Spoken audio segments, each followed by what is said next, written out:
Well, aloha! It's Friday here in Southern California.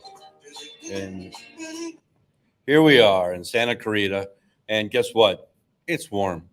Not as hot as it was 2 weeks ago, but it's still pretty warm. Um, we're in the mid 90s.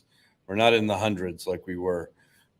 But housing market, we're still in low inventory. So there's buyers out there where there's just nothing to buy. Um, so let's look at inflation because the Fed met and they changed their rate a little bit. So let's discuss how inflation affects the mortgage rate, so you can be a little more educated. When you read about the housing market in the news, you might see something about a recent decision made by the Fed, which they did this last week. Now, how does this decision affect you and your plans to buy a home? Well, here's what you need to know. The Fed is trying hard to reduce inflation. And even though there's been 12 straight months where inflation has cooled, the most recent data shows it's still higher than the Fed's target of 2%.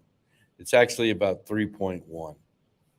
Now, while we've been hoping the Fed would stop their hikes since they're making progress on their goals of bringing down inflation, they don't want to stop too soon and risk the inflation climbing back up as a result.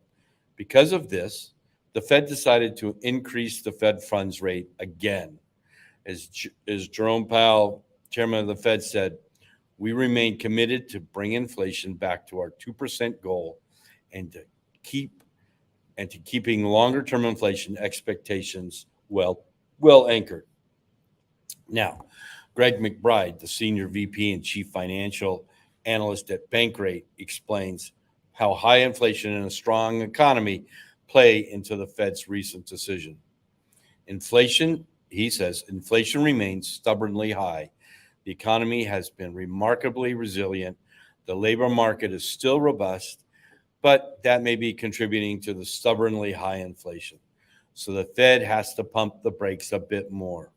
Now, even though a federal fund rate hike by the Fed doesn't directly dictate what happens to the mortgage rates, it does have an impact. As a recent article from Fortune said, the federal funds rate is an interest rate that the banks charge other banks when they lend one another money. When inflation is running high, the Fed will increase the rates to increase the cost of borrowing and try to slow down the economy. When it's too low, they lower rates to stimulate the economy and get things moving again. Now, how does all this affect you? In the simplest sense, when inflation is high, mortgage rates are also high. But if the Fed succeeds in bringing down inflation, it could ultimately lead to lower mortgage rates, making it more affordable for you to buy a home. Now,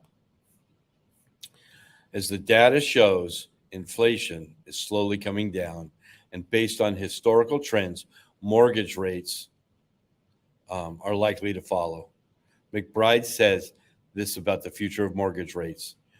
With the backdrop of easing inflation pressures, we should see more consistent declines in mortgage rates as the year progresses, particularly if the economy and labor market slow noticeably. What does this mean for you? What's the bottom line? What happens to mortgage rates depends on inflation.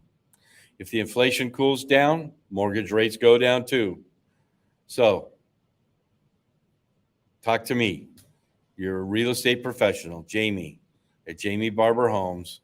My information's down below, and I'll be happy to talk to you. And I am your trusted real estate advisor. All right. Well, that's Jamie. That's my weekly talk on Aloha Friday. Temperatures are going to come up a little bit, just like the rates. But next week, they should settle back down into the 90s. And so have a great weekend. And don't forget, it's Aloha Friday. No work till Monday. Well, unless you're in retail sales, hospitality, or you're a realtor. So go out there, look at homes, find some place to live. And if you're really, really hot, look for a house with a pool. Contact me, Jamie, at Jamie Barber Homes, and I'll be happy to help you. Aloha.